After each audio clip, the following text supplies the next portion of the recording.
आखिरी वक्त आ गया, मरने लगा, रोने लगा। तो बेटों ने कहा कि बाबा ते कने का नहीं जा। तो बाप बोली कि बेटा हम सिर्फ दौलत कमाए, आखिरत नहीं बना पाए। मैं रो इसलिए रहा हूं कि अल्लाह पूछेगा, मैं क्या जवाब दूंगा। सोना चांदी तो मैंने कमाया, लेकिन कब्र के लिए तैयारी नहीं कर पाए, ना कब्र के लिए ना हशर के मैदान के लिए। मैं अल्लाह को क्या मुंह दिखाऊंगा। डर लग रहा है बेटा, मुझे डर लग रहा है। लेकिन एक वसीयत है मेरे बेटों, मेरे मरने के बाद ये वसीयत पूरी करोगे। तो बेटों ने कहा कि अब्बा बोलिए तो सही क्या वसीयत है। कहा कि बेटा जब मैं मर जाऊं ना तो मेरे पल्ले तो कुछ अमल है नहीं, ना नमाज है, ना रोजा है, ना ज़कात है, ना सदका है, ना खैरात है, कुछ नहीं है बेटा। हम कुछ किए ही नहीं दुनिया में। तो बेटा किसी कुरान पढ़ने वाले को लाकर, हाफिज कुरान को लाकर ना कुरान पढ़वा कर मेरे हक में दुआ करवा देना, शायद अल्लाह कुरान के सदक़े में मेरे गुनाह को माफ कर दे।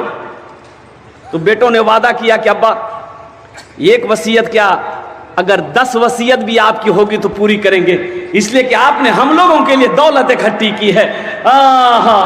बाप इस दुनिया से चला गया, इस दुनिया से चला गया।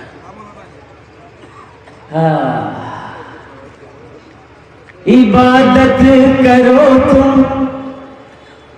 इबादत करो तुम सदा अपने रब की, ये दुनिया किसी की हुई है न होगी। इबादत करो तुम सदा अपने रब की, ये दुनिया किसी की हुई है न होगी। इबादत करो तुम सदा अपने रब की, ये दुनिया किसी की हुई है न होगी।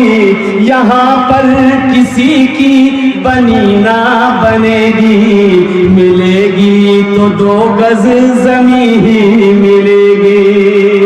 यहाँ पर किसी की बनी ना बनेगी, मिलेगी तो 2 गज ज़मीन ही मिलेगी। मरने वाला मर गया, बेटे जमा हुए, रिश्तेदार आए, नहलाया धुला गया, जनाजा पढ़ा गया, कब्रिस्तान में ले जाके दफन कर दिया। चारों बेटा रात में बैठा मशवरा करने के लिए कि अब्बा मर गया है, वसीयत के मुताबिक किसी हाफिज कुरान को लाकर कुरान पढ़वा कर दुआ करवाना है। तो 3 बेटा बोला, छोटे भाई से बोला कि सुने ज्यादा परेशान मत हुए, बाबा मर ले गेले, अब वो जाने कबर जाने, टेंशन मत ले, अपनो अपनो काम करें। हम कहां ढूंढने जाएंगे भाई हाफिज कुरान कौन है, मर के तो देखो ना। कौन किसको याद करता है भाई, मरने के बाद कोई किसी को याद करता है। ये घर वाले 2-4 दिन रो लेंगे, आंसू बहा लेंगे, दुआ हुआ होगा तो करवा देगा। 6 महीना 4 महीना 6 महीना साल भर तक याद रखेगा, फिर उसके बाद कौन थे आप, आपका नाम लेने वाला कोई नहीं। ये इतनी बड़ी जालिम दुनिया है, ये धोखे की दुनिया है। दुनिया की हकीकत मच्छर के पर के बराबर नहीं है। मुस्तफा कायनात सल्लल्लाहु अलैहि वसल्लम ने इरशाद फरमाया, ये धोखे की दुनिया, निकलो दुनिया की मोहब्बत को दिलों से निकालो, अल्लाह अल्लाह के रसूल की मोहब्बत को दिलों में बसाओ। छोटा बेटा ना बोला कि नहीं आप लोग मत जाइए, लेकिन हम जाएंगे। पूर्णिया में हाफिज नहीं मिलेगा, हम कटिहार चले जाएंगे, सुपौल चले जाएंगे, मधेपुरा चले जाएंगे, दरभंगा चले जाएंगे, जहां मिलेगा लग पकड़ के लेंगे। निकल गया, सुबह हुई निकल गया, चला गया मधेपुरा। देखा एक बाबा गली में भीख मांग रहा था, और कुर्बान जाओ, ए बाबू, ए बेटा, अरे बैठ जाओ बाबू, उसको देखिए, हाई लगना भाई, आजा जा जा तो गड़बड़ हो जाएगा ना। एक जगह तकरीर कर रहे थे, एक नौजवान खड़ा हुआ, मैंने कहा क्या हुआ, बोली है, हम बोले बैठो, वो बैठ गया। 10 मिनट बाद फिर खड़ा हुआ, तो मैंने कहा क्या हुआ, तो बोली मौलवी साहब बहुत जोर से लगना सुन रहा। हम लोग बैठो, जवान आदमी बर्दाश्त करो, बैठ गया। कुछ देर के बाद मेरी तकरीर खत्म हो गई, तो देखे बैठा हुआ है, तो मैंने इशारा किया, बेटा जो, बोली नहीं जो। तो हम कहली कहन जाएगा, बोले की करेल जी, वो जे करेल जे इसला नहीं है, भाग लीजिए आप, जाने की जरूरत नहीं। उसको जाने दिया, अच्छा किया। छोटा बेटा चला गया, निकला मधेपुरा चला गया। एक बाबा से मुलाकात हो गई, बाबे से मुलाकात हो गई, भीख मांगने वाले से मुलाकात हो गई। कहा कि बाबा आप गली गली घूमते हो, आपकी नजर में कोई हाफिज कुरान है, कोई कुरान पढ़ने वाला है? तो बाबा ने कहा कि बेटा बात क्या है? कहा कि मेरे अब्बा की वसीयत थी, मेरे मरने के बाद किसी कुरान पढ़ने वाले को लाकर कुरान पढ़ा कर दुआ करवा देना। तो बाबा ने कहा कि तुम्हारा घर कहाँ है? बोला कि मेरा घर पूर्णिया। तो बाबा ने कहा कि पूर्णिया में कोई कुरान पढ़ने वाला नहीं मिला? बोला कि ला यही तो मुसीबत है, अगर पूर्णिया में कुरान पढ़ने वाला होता तो हम मधेपुरा काहे के लिए आते? तो बाबा सोचने लगा कि रे बा ये तो बड़ा अच्छा मौका है, जब पूर्णिया में कोई कुरान पढ़ने वाला नहीं है तो काहे ना हम हाफिज कुरान बन जाए। अरे गलती कोई पकड़ लेगा? जब कोई जानता ही नहीं तो पकड़ेगा कैसे? बोला बेटा आप समझो परेशानी दूर तुम्हारी। बोला कैसे? बोला कि हम हाफिज कुरान भी हैं, कारी कुरान भी हैं। अब पक्का जाहिल था,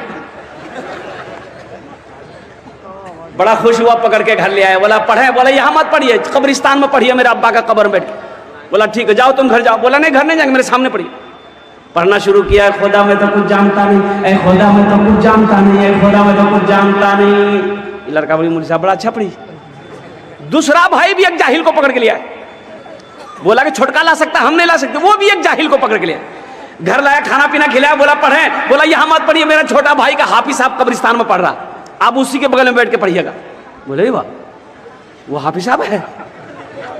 बोला अच्छा वो हाफिज साहब होगा, जितना हमको मिलता है आधा उसको दे देंगे, आधा तो बचेगा। जब ये गया, ये लंबा कुर्ता, लंबी दाढ़ी, लंबी टोपी, वो जो पढ़ रहा था वो को पढ़ना बंद कर दिया कि लागे जी असली आवे जी। ना ये असली था ना वो असली था। बस जाके ये बैठा, सलाम दुआ हुई, बैठा। दोनों भाई खड़ा है कि पढ़िए आप लोग। बोला बस उतना सी घर जो हमारी पढ़ते रहे वो। बोला नहीं सामने में पढ़ो। तो पहला वाला बोला कि असली है कि नकली है पता कर लेंगे, जो होगा देखा जाएगा। पढ़ना शुरू किया, ऐ खुदा मैं तो कुछ जानता नहीं, ऐ खुदा मैं तो कुछ जानता नहीं। दूसरा वाला समझ गया कि पक्का जाहिल, तो वो भी पढ़ना शुरू किया, जैसन तू वैसन में, जैसन तू वैसन में, जैसन तू वैसन में, जैसन तू। हाँ हाँ हाँ मेरे भाइयों, तीसरा भाई वो भी गया, एक जाहिल को पकड़ के लिया,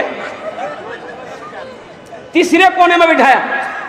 चौथा भाई कहाँ मानने वाला था, बोला कि 3 ला सकता है तो हम बाप का बेटा नहीं, हम भी तो ला सकते हैं। वो भी भागा गया, एक जाहिल को पकड़ के ले आया, चारों को 4 कोने में बिठाया। बोला अच्छा ये बताइए आप लोग, बाबा के जन्नत पहुंचाने में कितना दिन लगती? तू गाछ निकल की बेटा जन्नत बहुत दूर छे, कम से कम 2 महीना लगतू। बोला 2 महीना लगो कि 4 महीना? बाबा की जन्नत ऐसी नर बाहर मत छोड़िया। 2 आदमी हाथ पकड़िए, 2 आदमी पैर पकड़िए, मेरे अब्बा को जन्नत के अंदर में दाखिल कर दीजिए, कुर्बान जाओ। पहला पढ़ना शुरू किया, ऐ खुदा मैं तो कुछ जानता नहीं। दूसरा बोला जैसन तू वैसन में, जैसन तू वैसन। तो तीसरा समझ गया कि ये दोनों पक्का जाहिल है। तो वो भी पढ़ना शुरू किया, ये अंधेरी तकलीफ कब तक चलेगी, कब तक चलेगी, कब तक चलेगी। चौथा समझ गया कि तीनों पक्का जाहिल है।